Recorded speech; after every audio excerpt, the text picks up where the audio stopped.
अच्छी और सच्ची खबरों में सबसे पहले बात चैत्र नवरात्रि की कर लेते हैं, जिसका आज दूसरा दिन है। लेकिन तिथि के क्षरण की वजह से मां के दो स्वरूपों ब्रह्मचारिणी और चंद्रघंटा स्वरूप की पूजा अर्चना की गई। मंगलवार को मां के चौथे स्वरूप यानी कि मां कुष्मांडा की आराधना की जाएगी। तो आइए आपको बताते हैं मां कुष्मांडा के पूजन की विधि क्या है, पूजा करते समय किन बातों का ख्याल रखना चाहिए।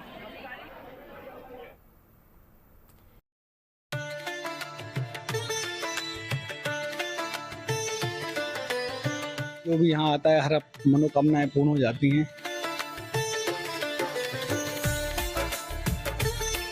I'm really glad कि मुझे इतने डिवाइन दर्शन हुए हैं। मगर मांगे मेरे को तो माँ ने बहुत दिया। जो भी दर्शन करने आता है उनकी मनोकामना पूर्ण होती है। बोल सांचे दरबार की जय। चैत्र नवरात्र का पावन अवसर है। फिजा में धूप, चंदन और फूलों की अलौकिक खुशबू के साथ श्रद्धा और भक्ति की भावना घुली हुई है।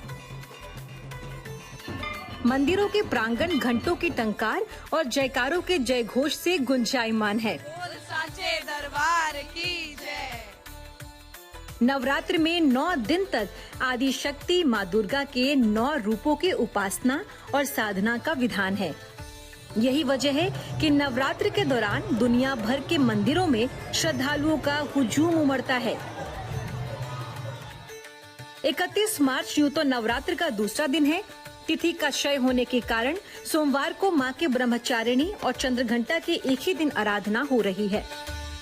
माँ नौ दुर्गे की उपासना का हर एक दिन माँ के 9 स्वरूपों को लोग पूज रहे हैं, उनकी उपासना कर रहे हैं। और यही नवरात्रि की जो है असली रौनक है कि हर एक दिन माँ के अलग अलग स्वरूपों को पूजा जाता है। जैसे कि हम आज की बात कर रहे हैं, आज नवरात्रि का दूसरा दिन, लेकिन दूसरी और तीसरी तिथि एक दिन पड़ने के कारण माँ ब्रह्मचारिणी और माँ चंद्रघंटा की जो है उपासना की जा रही है। झंडे वाला मंदिर की तस्वीरें मैं आपको दिखा रही हूँ कि कितने भव्य तरीके से सबसे पहले मंदिर पूरे परिसर को सजाया गया है। मंदिर परिसर के बाद अगर मैं माता रानी के भवन की बात करूं तो वहां की भी रौनक देखने लायक है। आप देख सकते हैं कि जिस तरीके से आज माँ ब्रह्मचारिणी की उपासना की जा रही है, तो माँ को सबसे प्रिय है सफेद रंग। तो सफेद फूल, पीले फूलों से पूरा दरबार जो है वो आपको सजा नजर आएगा। और साथ ही साथ माँ ने जो वस्त्र धारण किए हैं वो भी सफेद रंग के।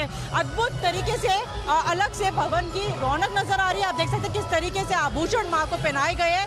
भक्तों की बात करूं तो सुबह से मंदिर परिसर में इसी तरीके की रौनक जो है वो भक्तों की नजर आ रही है। लगातार भीड़ को नियंत्रण करने के लिए सेवादार पुलिसकर्मी तैनात किए गए। अगर मैं सेवादारों की बात करूं तो 2500 से ज्यादा यहाँ पर मंदिर में सेवादार तैनात किए गए। साथ ही साथ महिला सेवादार जो है वो करीब 350 के करीब तैनात की गए। अच्छे से चाक चौबंद जो है वो की जा रही है। सीसीटीवी के जरिए जो है वो निगरानी की जा रही है। साथ ही साथ ड्रोन का भी इस्तेमाल किया जा रहा था कि किसी तरीके से भगदड़ ना हो, लोग जो भक्त यहाँ पर आ रहे हैं उन्हें किसी तरीके की तकलीफ महसूस ना हो।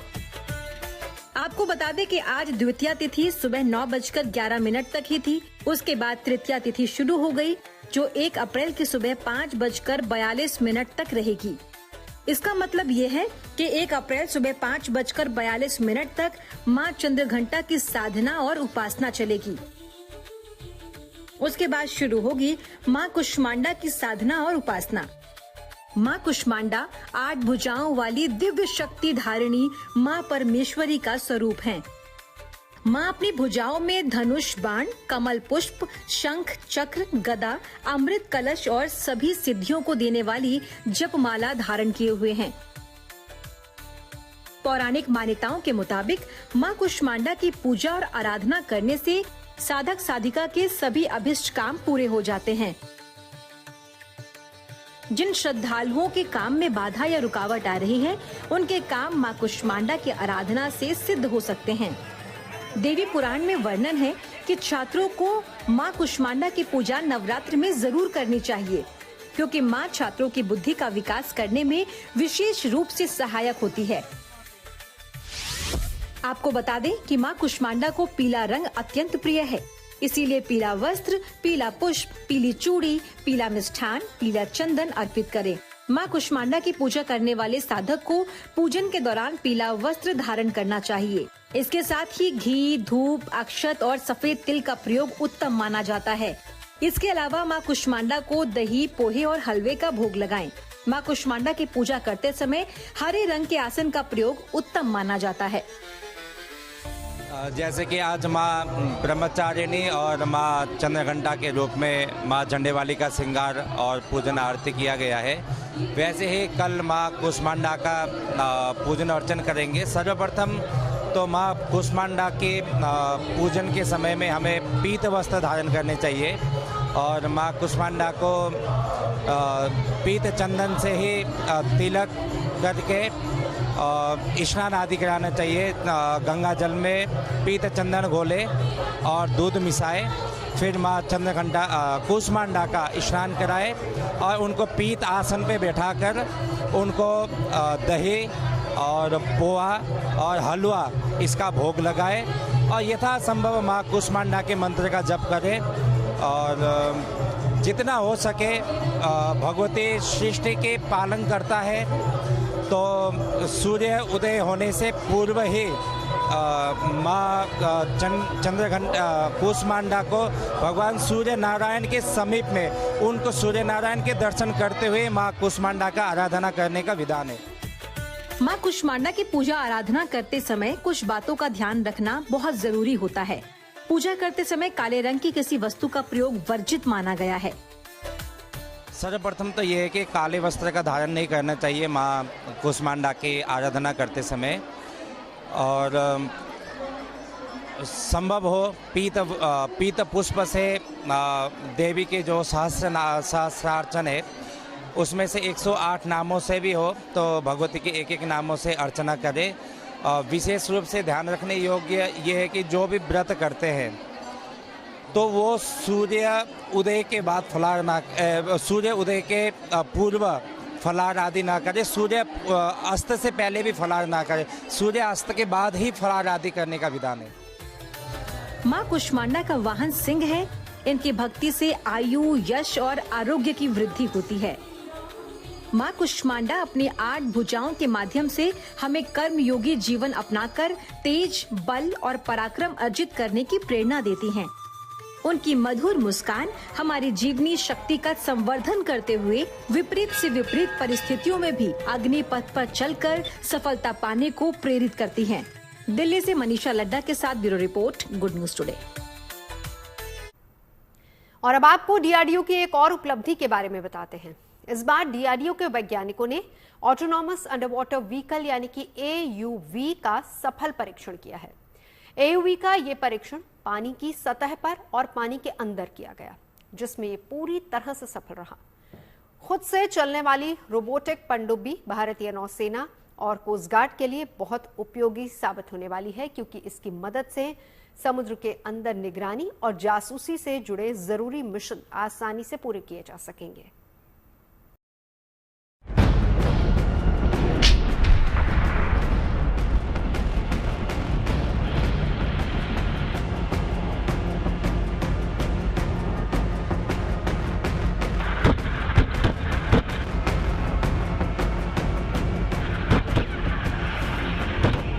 अब समुद्र से दुश्मन की हर साजिश होगी नाकाम और दुश्मनों की हर चाल पर भी रहेगी नजर, क्योंकि यह है हिंदुस्तान का नया समुद्री सूरमा ऑटोनॉमस अंडर वाटर व्हीकल यानी AUV, जिसका सफल परीक्षण कर डीआरडीओ ने अपनी कामयाबी की फहरिस्त में एक और उपलब्धि जोड़ ली है।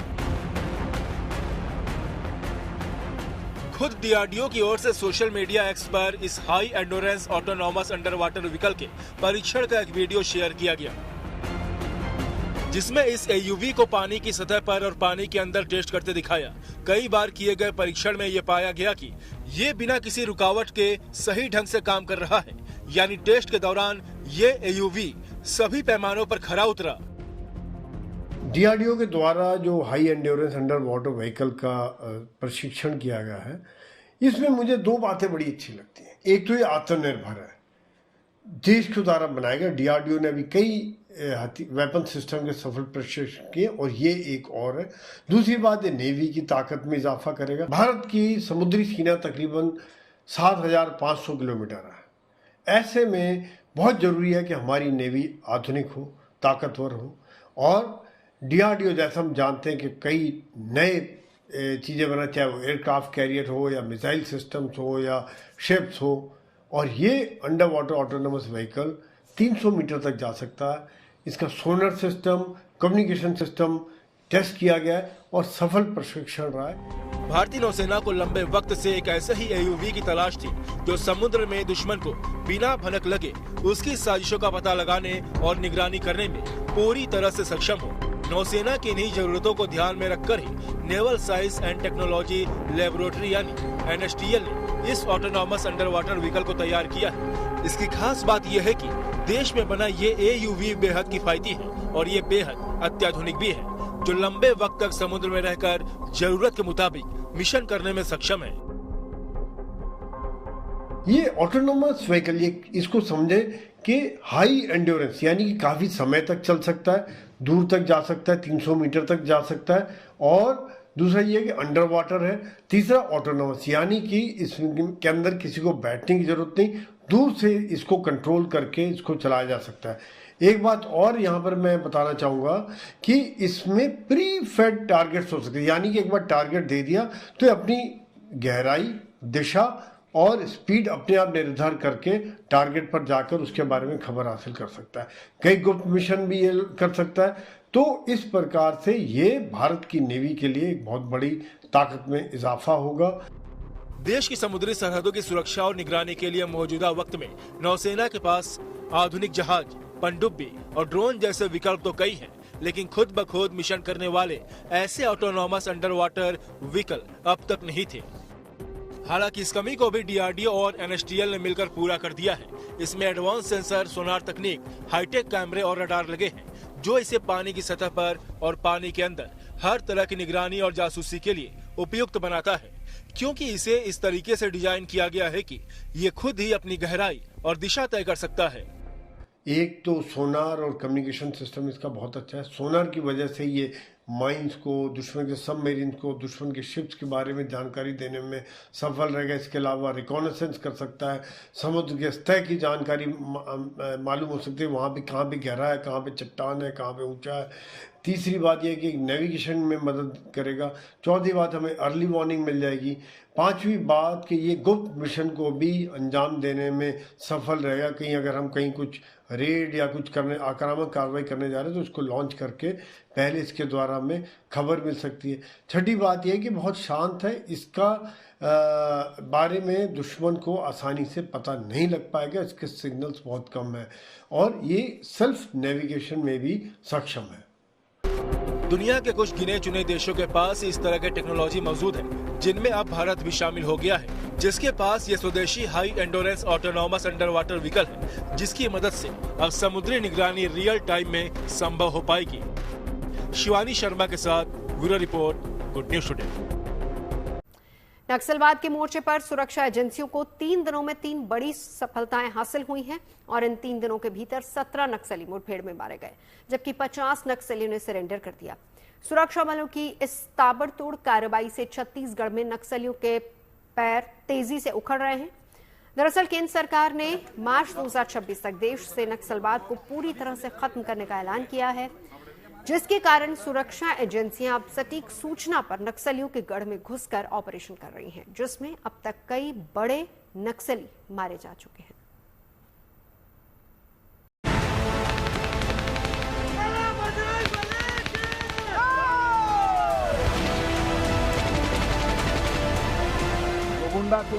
इस तारीख बीजापुर में 50 नक्सलियों का सरेंडर और 31 तारीख यानी आज 25 लाख की इनामी नक्सली मुठभेड़ में ढेर। सिर्फ 3 दिनों में नक्सलियों के खिलाफ ये 3 बड़ी सफलताएं सुरक्षा बल को मिली है, जो छत्तीसगढ़ में चलाए जा रहे एंटी नक्सल ऑपरेशन का हिस्सा है। इसी कड़ी में आज दंतेवाड़ा और बीजापुर बॉर्डर पर सुरक्षा बल के जवानों ने मुठभेड़ में 25 लाख की इनामी को ढेर कर दिया। मारी गई नक्सली की पहचान रेणुका और पानू के रूप में हुई, जिसके पास से एक इंसास राइफल और गोला बारूद बरामद किए गए हैं। जिला दंतेवाड़ा एवं बीजापुर की सीमावर्ती बेलनार एकेली के सरहदी जंगलों में प्रतिबंधित एवं गैर कानूनी सीपी मोदी संगठन कैडर्स की उपस्थिति के आसूचना के आधार पर दंतेवाड़ा डीआरजी टीम अभियान के लिए रवाना हुई। अभियान के दौरान आज दिनांक 31 मार्च को प्रातः 9 बजे से लेकर अनेक बार माओवादी एवं सुरक्षा बल के बीच में मुठभेड़ हुई। मुठभेड़ के उपरांत इलाका के सर्चिंग में एक महिला माओवादी कैडर का डेड बॉडी, एक इंसास राइफल एवं अन्य एक्सप्लोजिव मटेरियल और दैनिक उपयोग सामग्री मुठभेड़ स्थल से बरामद हुई। मुठभेड़ में मारा गया महिला माओवादी कैडर का शनाख्ती DKSRC मेंबर रेणुका उर्फ बानू, जिसके ऊपर 25 लाख इनाम घोषित है। मूलतः तेलंगाना राज्य के जनगांव इलाका के रहने वाला इस महिला माओवादी कैडर विगत कई वर्षों से दंडकारण्य स्पेशल जोन कमेटी एवं सेंट्रल रीजनल ब्यूरो का प्रेस यूनिट के प्रभारी के रूप में सक्रिय थी। इस मुठभेड़ से एक दिन पहले बीजापुर जिले में पुलिस और CRPF के सामने 50 नक्सलियों ने सरेंडर कर दिया। बीजापुर एसपी जितेंद्र यादव के मुताबिक सरेंडर करने वाले इन 50 नक्सलियों में से 6 पर 8-8 लाख रुपए का इनाम था, 3 पर 5-5 लाख रुपए और 5 पर 1-1 लाख रुपए का इनाम घोषित था। सरेंडर करने वाले इन नक्सलियों को अब सरकार की पुनर्वास नीति का फायदा दिया जाएगा ताकि ये लोग समाज की मुख्य धारा में शामिल हो पाए। ये नक्सल विरोधी अभियान लगातार जारी रहेंगे और मेरी यही अपील है कि जो भी लोग अभी अंदर में जो काम कर रहे हैं, नक्सलवाद से जुड़े हुए हैं, वो तत्काल सरेंडर कर ले। नहीं तो हमारी जो नक्सल विरोधी अभियान हो, चाहे वो कोई भी एरिया हो, चाहे वो नेशनल पार्क का एरिया हो, इंद्रावती के पार्क का एरिया हो, चाहे कोई भी एरिया हो, लगातार हमारे नक्सल विरोधी अभियान जारी रहेंगे और या तो उनका परिणाम आत्मसमर्पण होगा, गिरफ्तार होगा या फिर न्यूट्रलाइजेशन होगा। और जो सपोर्टिंग रोल वाले जो ऑर्गेनाइजेशन के सदस्य हैं, उन्होंने भी सरेंडर किया है और टोटल 50 माओवादियों ने और जिनके ऊपर 68 लाख का इनाम है। इससे पहले 29 तारीख को जब DRG और CRPF टीम को सुकमा में नक्सलियों की मौजूदगी की सूचना मिली तो बिना वक्त गवाए ऑपरेशन शुरू किया गया। इस दौरान नक्सलियों ने जवानों पर फायरिंग शुरू कर दी, जिसका सुरक्षा बल ने मुंहतोड़ जवाब दिया। इस जवाबी कार्रवाई में 16 नक्सली मौके पर मारे गए और मुठभेड़ वाली जगह से AK-47, SLR, INSAS rifle, rocket launcher, BGL launcher और गोला बारूद बरामद किए गए हैं। मुठभेड़ हुई और उसमें 16 नक्सलियों का शव बरामद हुआ है। उसमें AK-47, SLR, इंसास जैसे हथियार है उनकी बरामदगी की गई है। महिला कमांडो लगातार फील्ड पे गए हैं, किस तरह से? नहीं, महिला कमांडो लगातार फील्ड पे जा रही है और काफी अच्छे से ऑपरेशन कर रही है। आज एक महिला कमांडो घायल भी हो गई और मतलब काफी अच्छा माहौल है और जवान बहुत मेहनत कर रहे हैं और एक अच्छा नतीजा दे रहे हैं। बस्तर रेंज में इस साल अब तक 119 नक्सलियों के शव बरामद किए जा चुके हैं, जबकि कई नक्सली गिरफ्तार किए गए हैं।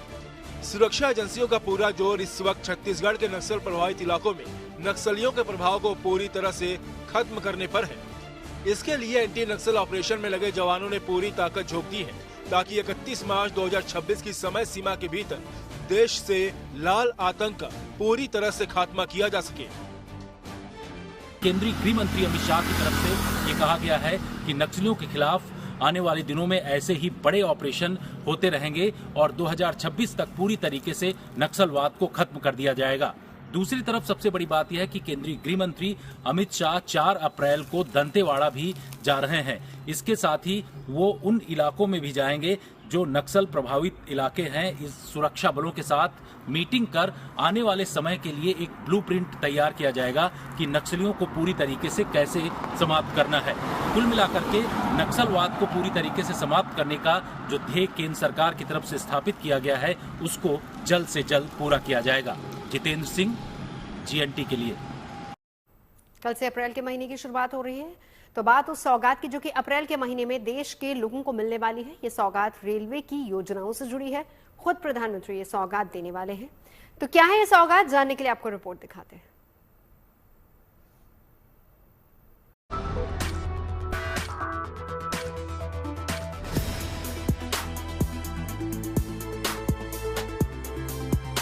उत्तर से दक्षिण तक देश को नई सौगात मिलने जा रही है। अप्रैल महीने में उत्तर भारत में स्थित देश के सिरमौर कश्मीर में बने दुनिया के सबसे ऊंचे रेलवे पुल से होकर जम्मू और श्रीनगर के बीच आसान और आरामदेह सफर के लिए नई वंदे भारत ट्रेन को हरी झंडी दिखाई जाएगी। तो दक्षिण भारत में तमिलनाडु के रामेश्वरम को रामनाथपुरम से जोड़ने वाले नए पंबन ब्रिज का उद्घाटन होगा, जो इंजीनियरिंग का नायाब नमूना है।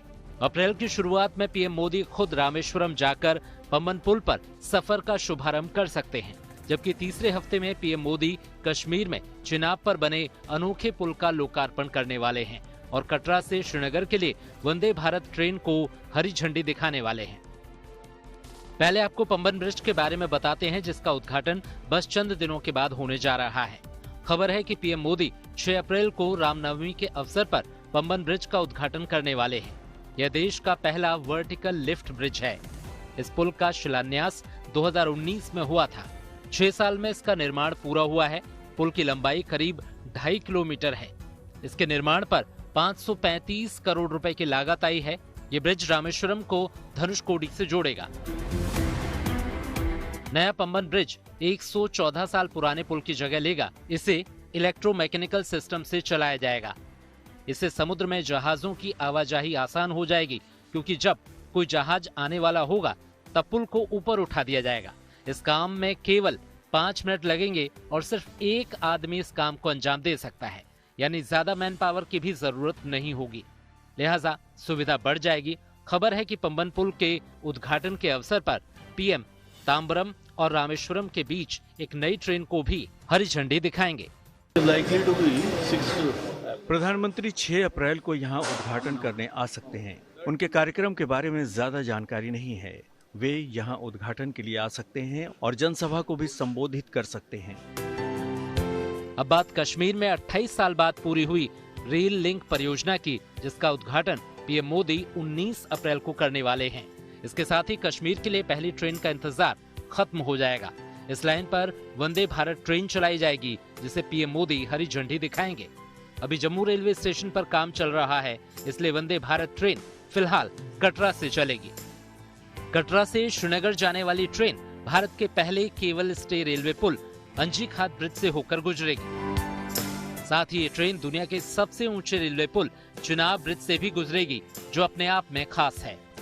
और जो इस रेल मार्ग का सबसे आकर्षण का जो केंद्र है वो है जो कि चिनाब नदी के ऊपर जो विश्व का सबसे ऊंचा रेल पुल बना है, वहां से गुजरते हुए कश्मीर घाटी की तरफ ट्रेन जाएगी। ये जो अर्धचंद्र आकार का जो ये पुल है, जो विश्व का सबसे ऊंचा रेल पुल है, ये चंद्रभागा नदी के ऊपर बनाया गया है, यानी कि चिनाब नदी के ऊपर।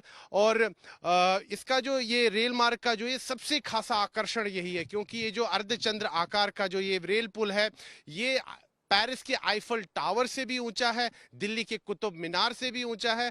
तो ये पर्यटन को भी काफी ज्यादा बढ़ावा मिलेगा इससे जम्मू कश्मीर में।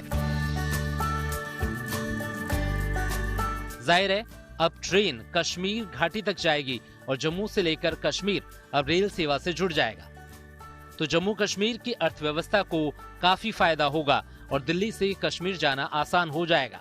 तो चिनाब और पंबन दोनों पुलों के लोकार्पण की तैयारियां पूरी हो चुकी हैं। इन पर ट्रेन चलाने के सफल ट्रायल हो चुके हैं और अब उस पल का इंतजार है जब पीएम मोदी देश के 2 भागों में इन 2 शानदार पुलों और इन पर सफर के साधनों के तोहफे देंगे, जिसमें लोगों की सहूलियत बढ़ेगी, पर्यटन में इजाफा होगा और व्यापार भी बढ़ेगा। कठुआ से सुनील जी भट्ट के साथ bureau report, good news today. ChatGPT के नए इमेज जनरेशन फीचर की जिसने आते ही तहलका मचा दिया। हर कोई इस फीचर के जरिए अपनी तस्वीर को एक नया रूप देने में लगा है। नौबत यह है कि जिबली के इस्तेमाल से OpenAI के सर्वर पर दबाव बढ़ा, जिसके बाद कंपनी के CEO सैम ऑल्टमैन ने ट्वीट कर लोगों से थोड़ी तसल्ली रखने की अपील की है।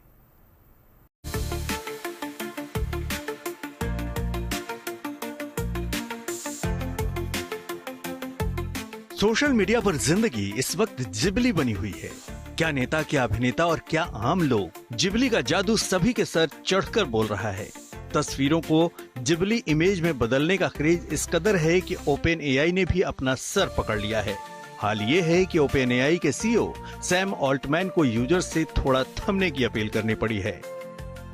OpenAI ने 26 मार्च को ChatGPT में नया इमेज जनरेशन फीचर जारी किया था, जिसके बाद तो मानो सोशल मीडिया पर जिबली क्रांति आ गई। लोगों ने धड़ल्ले से अपनी तस्वीरों को जिबली इमेज में बदला, जिसके बाद OpenAI के सर्वर पर दबाव बढ़ गया, जिसके बाद कंपनी के CEO सैम ऑल्टमैन को लिखना पड़ा कि क्या आप सब प्लीज इमेज बनाने में थोड़ी तसल्ली रख सकते हैं। ये आपका हमारे टूल को लेकर दीवानापन है, लेकिन हमारी टीम को नींद की बेहद जरूरत है। इतना ही नहीं, भारी डिमांड की वजह से ओपन एआई की टीम लगातार सर्वर संभालने में जुटी रही। जिबली इमेज को लेकर क्रेज इतना हो गया कि टीम को प्रो यूजर्स के लिए भी लिमिट लगानी पड़ गई। कुछ ही घंटों में लोग इस कदर जिबली पर टूटे कि शनिवार से ही यूजर्स को चैट जीपीटी एक्सेस करने में दिक्कत आनी शुरू हो गई। लेकिन संडे दोपहर 4 बजे के आसपास सर्वर पर दबाव ऐसा बना कि ओपन एआई के पसीने छूट गए। तमाम यूजर्स ने शिकायत की कि उन्हें एरर मैसेज दिखाई दे रहा है। चैट जीपीटी की ओर से मैसेज दिखा कि हम क्षमा चाहते हैं, एक एरर हुआ है, कृपया कुछ मिनट बाद पुनः प्रयास करें। एक तरफ सोशल मीडिया पर जिबली का क्रेज है तो दूसरी ओर इसे लेकर विवाद भी शुरू हो गए हैं। जिबली स्टूडियो के को फाउंडर चैट जीपीटी से बनने वाली आर्ट से खुश नहीं हैं। उनका कहना है कि एआई के जरिए जिबली आर्ट दरअसल आर्ट का अपमान है। चैट जीपीटी पर आरोप ये भी लग रहे हैं कि लोगों की पर्सनल इमेज की मदद से वो अपने एआई को ट्रेन कर रहा है।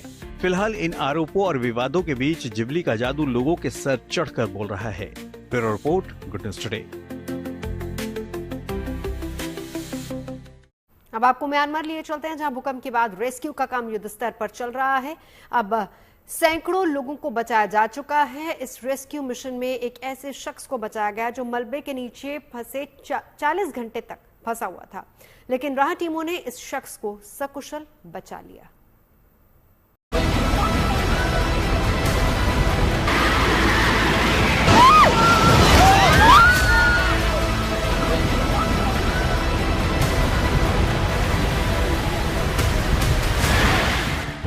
जाकू राखे साइयां, मार सके ना कोई।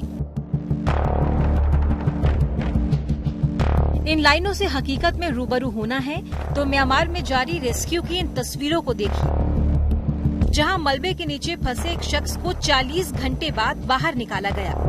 हैरत तो तब हुई जब सबने उसकी सांसें चलती देखी।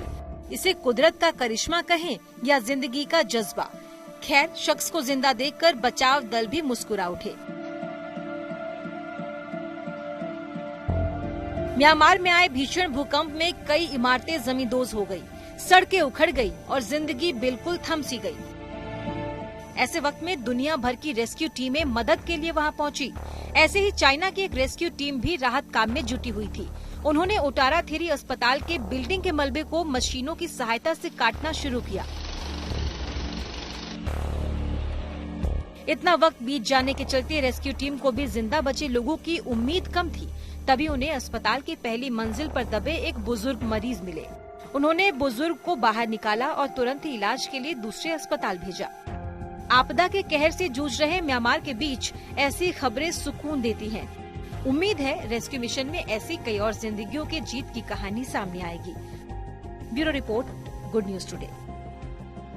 खबरें सच्ची होनी चाहिए, अच्छी खुद ब खुद लगती हैं। Navjot Randhawa signing off. आप सुनते रहिए गुड न्यूज, देखते रहिए गुड न्यूज टुडे।